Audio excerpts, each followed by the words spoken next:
I'm Lindsay Davis. We're coming on the air with fast-moving developments in the investigation into the shooting death of conservative activist Charlie Kirk. FBI Director Kash Patel and other officials are giving an update in the investigation. Let's listen in.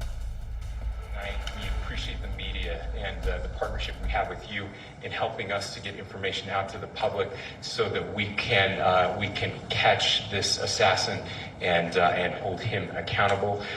We are going to share a portion of a video and that we have of the suspect, as well as some new stills.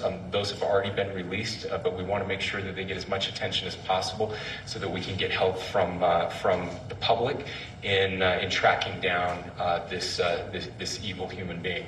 So we're going to cue up the video right now. Show that. I've asked Commissioner Bo Mason if he would narrate to you what is happening in this video.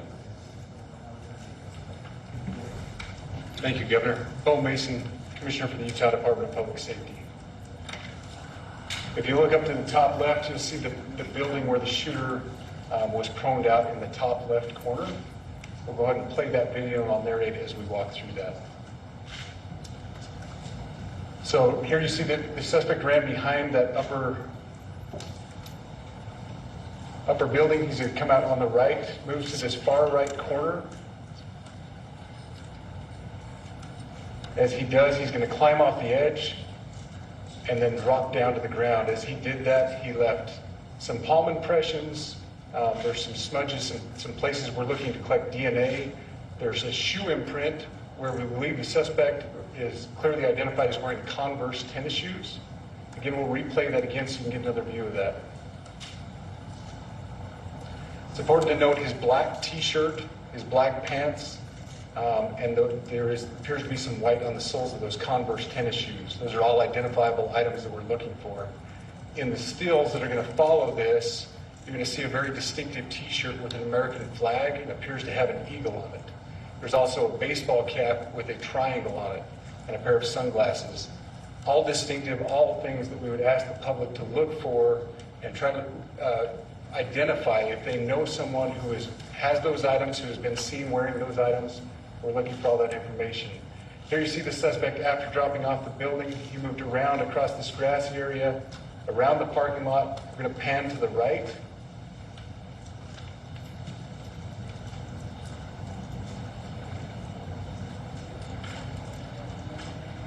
After he crosses the street, this is where he moves over into the wooded area. This is the video evidence that we utilize to track his movements and to locate that firearm in that wooded area following the discovery of this evidence. Good. You want to go to the stills? So here's the still photographs I mentioned. These have been enhanced. So these are slightly different than what we introduced earlier. Please pay close attention to the t-shirt. Like I said, very distinctive with that American flag and that eagle. The hat with the triangle and the sunglasses. If you go to the next picture, please. The backpack as well. All identifying features that we're hoping the public can help us identify and lead us to this suspect. Next picture. And again, there's a better picture of the hat with that triangle logo, and again, the t-shirt. Blue jeans, and you get a good look at those Converse tennis shoes as well. We have pushed these out, we'll continue to push these out, and we just ask for the public's cooperation through the public. The tips that have been coming in are what are giving us our next leads and enabling us to continue to further this investigation. We've had great cooperation from the public, and we're continuing to ask for that as we move forward. Thank you, and I'll turn the time back over to Governor Cox. Thank you so much, Commissioner Mason. I want to thank Director Patel and his team. It's great to have them on the ground with us tonight. We've had several briefings, and he's had an opportunity to walk the crime scene. We appreciate our local law enforcement here. Again, we have Mike Smith, who is the county sheriff here. We have all of our local chiefs of police that are here as well, all working hand in hand with the state and with the FBI as we move forward with this investigation. Now, I'll just give you a little warning. We will not be taking any questions at this time. We're giving you the latest information we have, being as transparent with everything that we have. But I do want to share a couple things that I think are important. We cannot do our job without the public's help right now.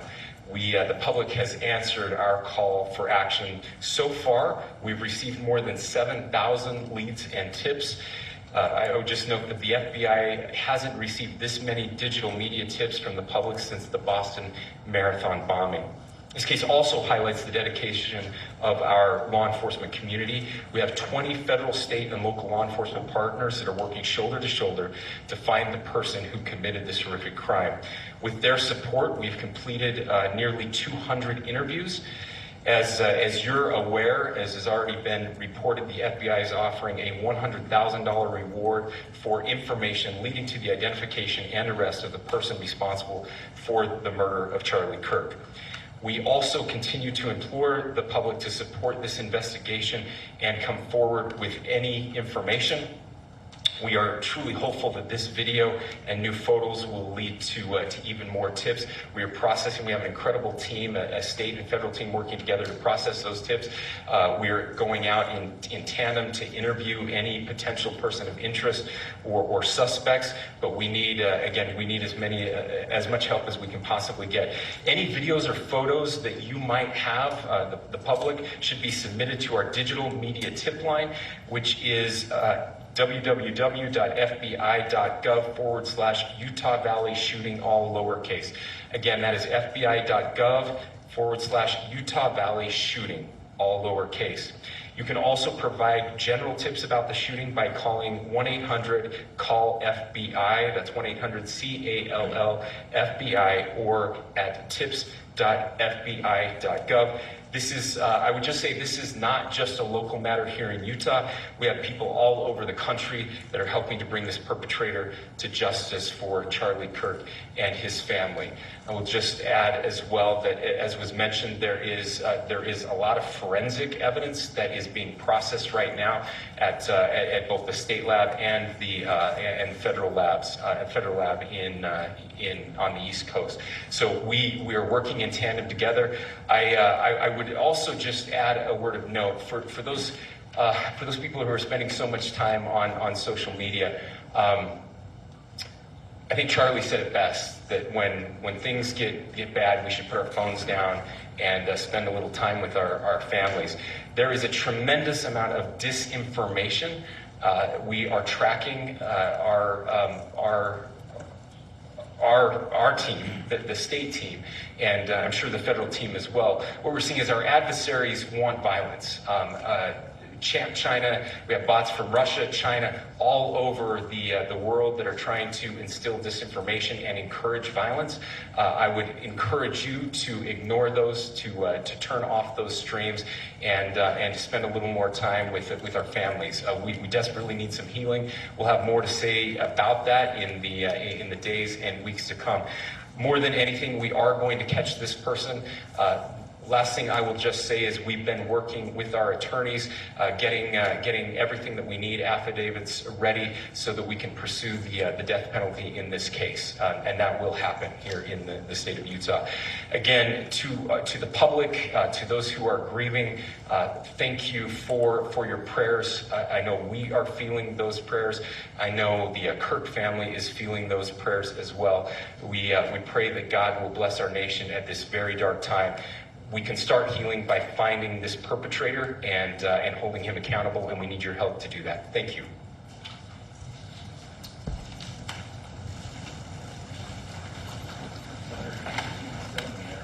And there you see FBI Director Kash Patel walking out. We just heard, of course, from Governor Spencer Cox of Utah saying, we are going to catch this person. We will pursue the death penalty in this case. Officials did show video that we saw of a portion of the video after the shooting where we saw the suspect actually jumping from the roof. You see it right there. He goes to the corner, jumps down, ends up in the grass. They talked about how they've been able to determine a shoe print, saying that he was wearing Converse tennis shoes.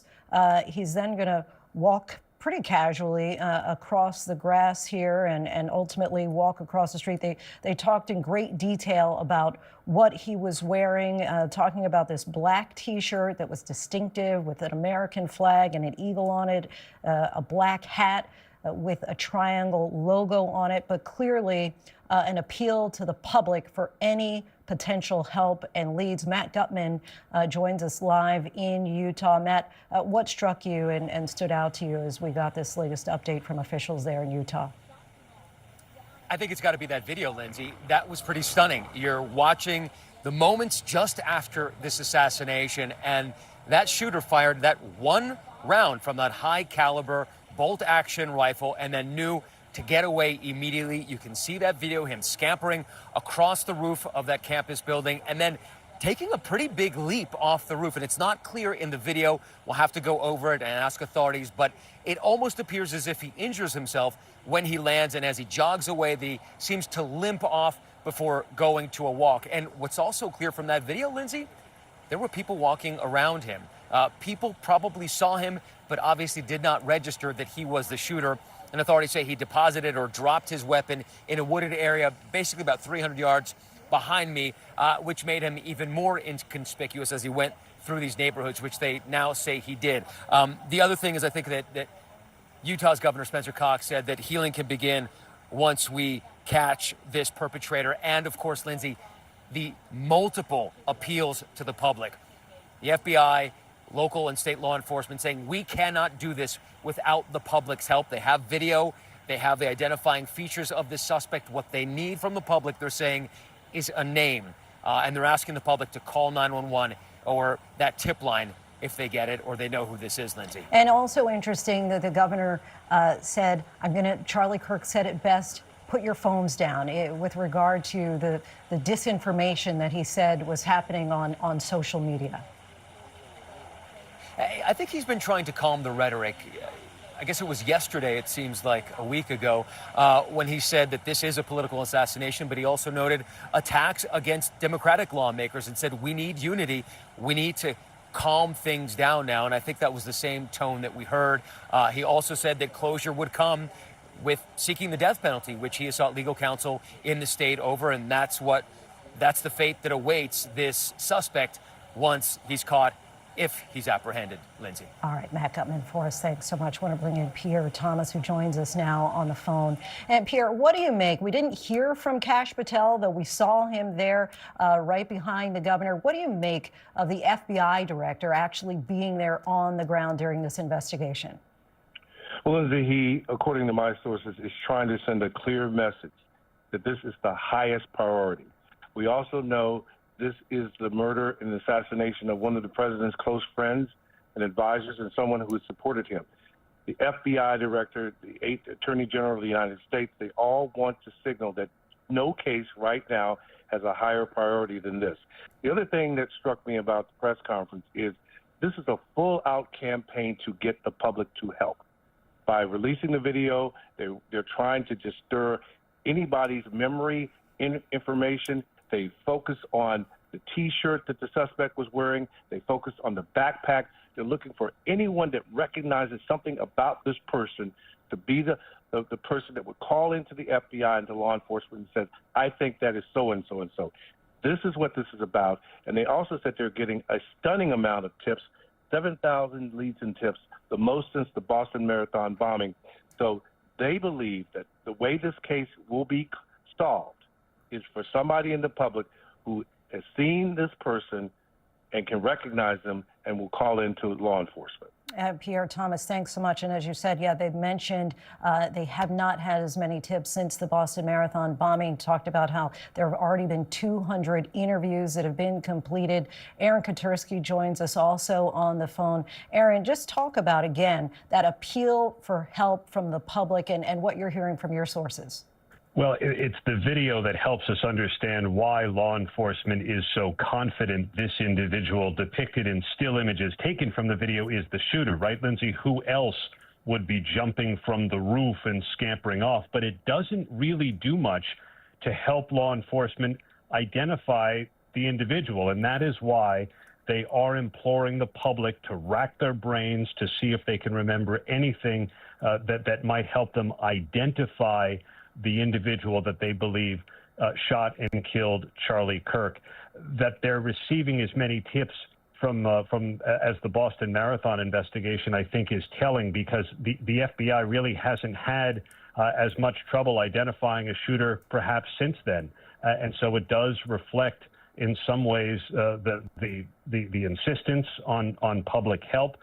In the Boston Marathon case, that manhunt went on over 3 days. They shut down Boston. They have not done that here or told the public to alter their posture in any way, except to say, look at the distinctive T-shirt, look at the hat, look at the sneakers, and see if you can do anything to remember who this individual is. They are confident that someone on that campus would recognize him after he spent at least a half an hour there in advance of the shooting. And again, they did express confidence. Governor Cox saying, we are going to catch this person. Aaron Katersky, thank you so much. We will, of course, continue to keep you updated on ABC News Live and abcnews.com with whatever updates we see with regard to the death, the murder of Charlie Kirk. Until then, I'm Lindsay Davis in New York. Good night. This has been a special report from ABC News.